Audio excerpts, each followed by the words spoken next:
Rita, just tell us about Joe Biden. There's an amusing ad that the Trump team have put out.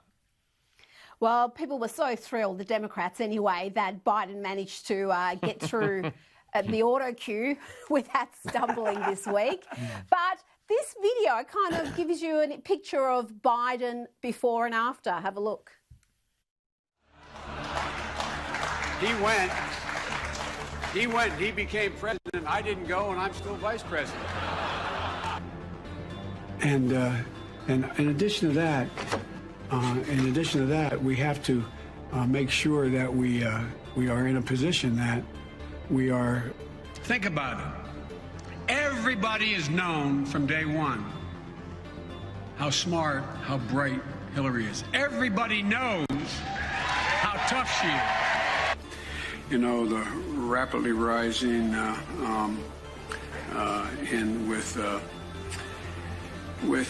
don't know. So be successful. I sincerely hope some of you become millionaires and billionaires. I mean that. But engage. You know, there's during World War II, where Roosevelt came up with a thing that was totally different than he called it We laugh about Biden, but James, some pernicious lies he's been telling about Trump out there. Well, absolutely. You know, one of the things that has become an absolute stump speech thing for him, and he brought that out again at the convention, was this idea that Donald Trump said after that Charlottesville demonstration that resulted in somebody dying, that there were good people on both sides of this fight, which was really between, neo-Nazis and far-left thugs. Let's have a look first at what Joe Biden said at the convention. Just a week ago yesterday was the 3rd anniversary of the events in Charlottesville. Close your eyes. Remember what you saw on television. Remember seeing those neo-Nazis and Klansmen and white supremacists coming out of fields with lighted torches, veins bulging, spewing the same anti-Semitic bile heard across Europe in the 30s. Remember the violent clash that ensued between those spreading hate and those with the courage to stand against it. And remember what the president said when asked? He said there were, quote, very fine people on both sides. And now let's have a look at what actually Donald Trump said at that press conference where he said there were very fine people, referring to the alt-right, neo-Nazi, white nationalist thugs. Let's see what Donald Trump actually said about them. Changing history, you're changing culture, and you had people, and I'm not talking about the neo-Nazis and the white nationalists, because they should be condemned totally. But you had many people in that group other than neo-Nazis and white nationalists, okay? And the press has treated them absolutely unfairly. Now, in the other group also, you had some fine people, but you also had troublemakers, and you see them come with the black outfits and with the helmets and with the baseball bats. You had a lot of bad people in the other group too.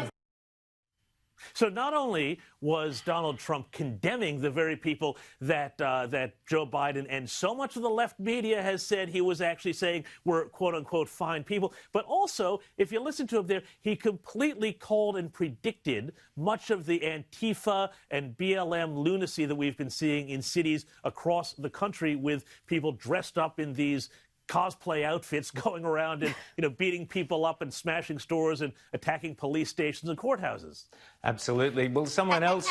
Yeah, sorry, Rita. Go. I was just going to say, even when he is crystal clear, I don't mean the Nazis, I don't mean the white nationalists. They still... He is still... Yeah. And you hear that lie, never mind Joe Biden, he's a politician, but you hear that lie repeated on Australian television almost daily in their US coverage by media commentators, by so-called US experts. It is absolutely disgusting. And that fine people also, if you look at the whole speech, he was talking about people who were defending statues, because at that time there were statues also being pulled down. And he was saying some of the people defending those statues, they're being maligned by the media. They're not all bad people. And they've conflated that with the neo-Nazi thing and just created created their own bloody truth.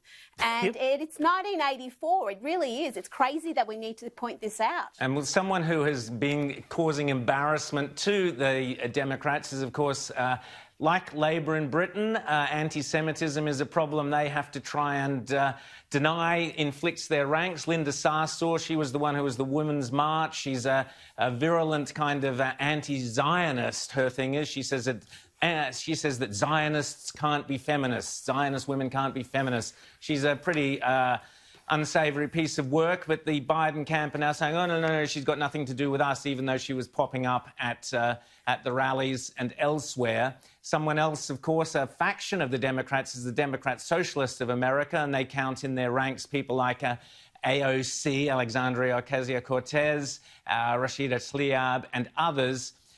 Who are the Democrat Socialists of America, are another unsavoury anti-Semitic mob who have been wandering around demanding that if people join their party, they have to first sign a pledge not to travel to to Israel, if elected to the city council in solidarity with Palestinians. And they say, do you support the boycott, divestment and sanctions movement? If not, why? So this is a faction of the Democrat Party.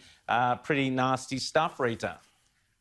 Oh, absolutely. And the Democrats can't just pretend that Linda Sarsour isn't part of their pack. She very much is and has been since the Obama administration honoured her as a champion of change. So she has been entrenched there with the Democrats and the hard left of American politics for many years now. Let's talk briefly about Kamala Harris as well. When she was the Attorney General, you'll remember she tried to bring in an act to make climate scepticism a crime, where they could go trawl through anything you'd ever said about climate change and prosecute you accordingly. Also, she's extremely pro-abortion, brought in all sorts of laws. That's maybe one thing, but she was also attempting to prosecute pro-lifers, Rita. Well, she is presented as a so-called moderate. She's the sensible Democrat. She's supposed to be a counter to the AOCs and Ilhan Omars. But you look at her policy positions now, and many of them are extreme. And we mentioned abortion. Abortion is one of those issues that is always big in America. And the majority of the country supports abortion in the first trimester, but overwhelming majority is very much against abortion in the last trimester. And she is the support of full-term abortion. That is going to be, I think, a much bigger issue in the States than we ever see it being in Australia. And, James, what do you make of Tulsi Gabbard, who actually told us all about Kamala Harris? Do you think this is going to come back and haunt her? Let's just have a quick listen from the Democrat primaries. She put over 1,500 people in jail for marijuana violations and then laughed about it when she was asked if she ever smoked marijuana. She blocked evidence that would have freed an innocent man from death row until the courts forced her to do so. She kept people in prison beyond their sentences to use them as cheap labor for the state of California.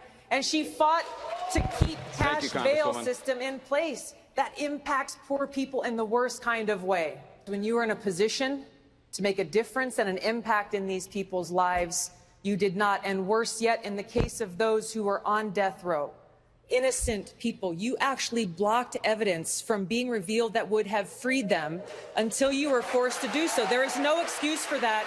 And the people who suffered under your reign as prosecutor, you owe them an apology.